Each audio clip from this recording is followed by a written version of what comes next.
Yes, alright mga minamahal, it's me again, Alicia nyo, nagbabalik muli para sa ating panibagong video. So, eto na nga. Nakakatawa mang isipin, pero meron talagang pumuputok na lang ng bigla. Hindi pa nga Pasko, pumuputok na eh. No? Gustong magpasikat, okay sige, pasikatin natin. So, you know, kilala nyo naman to, no? Ito dating aktor to. Actually, Laos. Oo, Laos na aktor na nagkabaon-baon sa utang. Itong si Anjo Iliana. Yan. Binanatan niya si PBBM. Aray mo.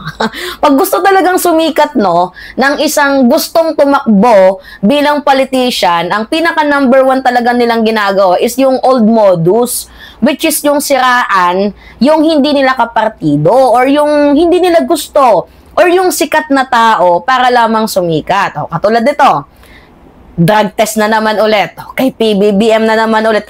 Hindi pa ba tapos yung hair follicle task issue nyo na yan? Panahon pa yan ni Kopong-Kopong, hindi pa din ba naka-move on?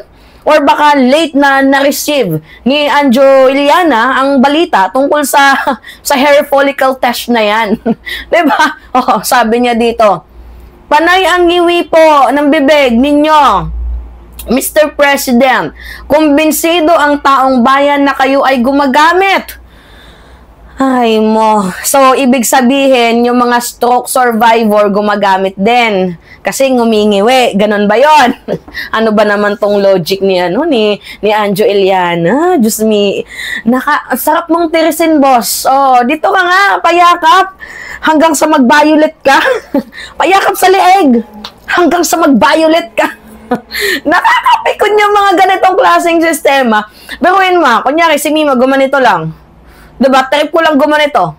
Ibig sabihin, gumagamit na ako pag ganon. So, yung mga stroke survivor, diba? Merong kongresista nga na ganon nga magsalita, diba? Parang ngiwi din siya eh. Ibig sabihin, gumagamit siya. So, grabe naman. Napaka-judgerist mo naman pag ganyan. Ibig sabihin, pag ngiwi, gumagamit na. Abay, aray mo. Diba? Alam nyo, gets ko na yan. Gustong magpasikat. Tapos, ang ending, tatakbo yan. For sure! 100%! Tatakbo yan! Sige nga mga minamahal. Well, kung sa bagay, dating vice mayor yan ng Parañaque. Pero nung magagawa natin, ilang beses na din niyang natalo bilang vice mayor sa Parañaque. So, naghahangad pa ng mas mataas. Doon nga sa inyo, hindi ka nga manalo-nalo. O sa Senado pa kaya? Diba? Nakakatawa naman tong na to.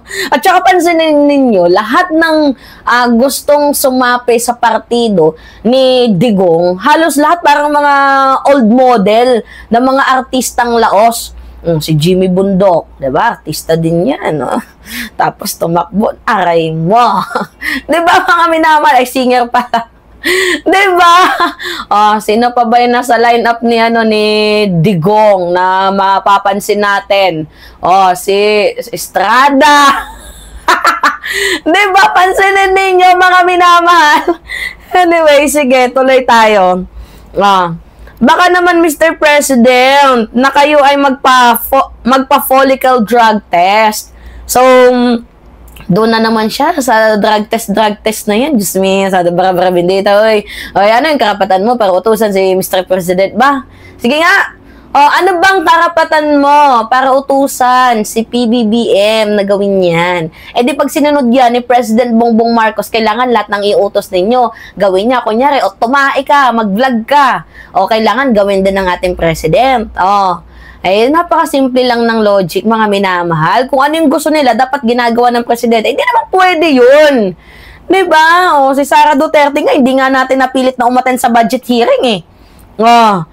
Tsaka wala namang basihan yung opinion mo na porket ngumingiwi, anak ka ng po. Anak ka talaga ng po. Diba? Ngayon, sumagot si Attorney Claire. Who are you? Sino ka daw sa Tagalog? Sino ka to demand for that?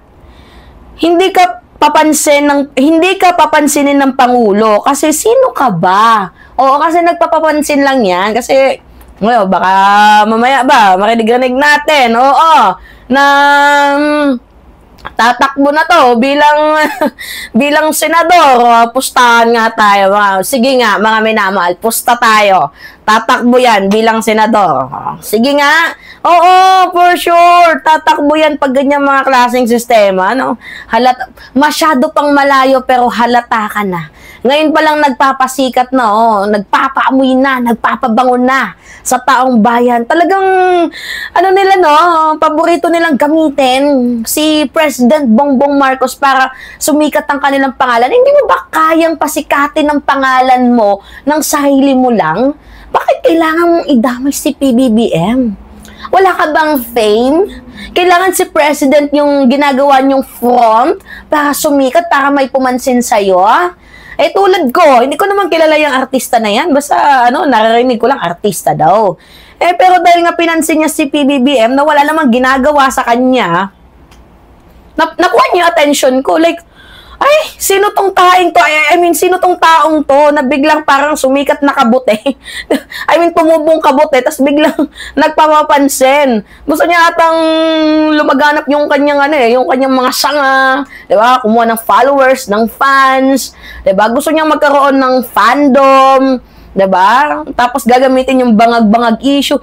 Huy, nagkaroon na ng hearing last year. Hindi ba yun sapat? Oo. Yung ni Bato de la Rosa sa Dangerous Drug Eclabush, 'di ba? O si Morales, hindi pa ba 'yun sapat na pambibintang ninyo kay PBBM na gumagamit? 'Di ba?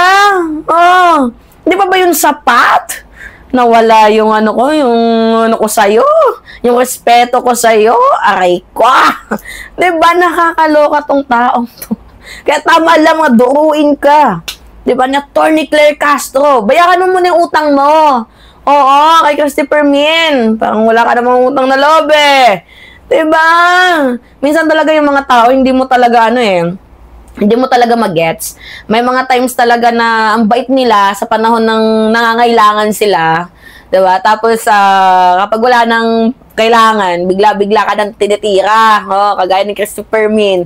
Tinira niya yan Oo, nga minamahal. Kung hindi dahil kay Christopher Min, hindi ka nakautang Oo, sa kung sino mang dapat mong utangan. Tapos ngayon, pinapalabas mong masama si Christopher Min. Ako, wag ganun bro.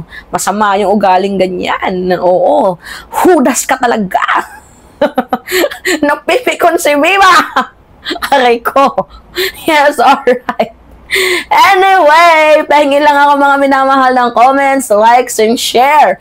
And also, don't forget to click the subscribe and always hit notification bell for more updates. Yun lamang po at ingat, mga kababayan!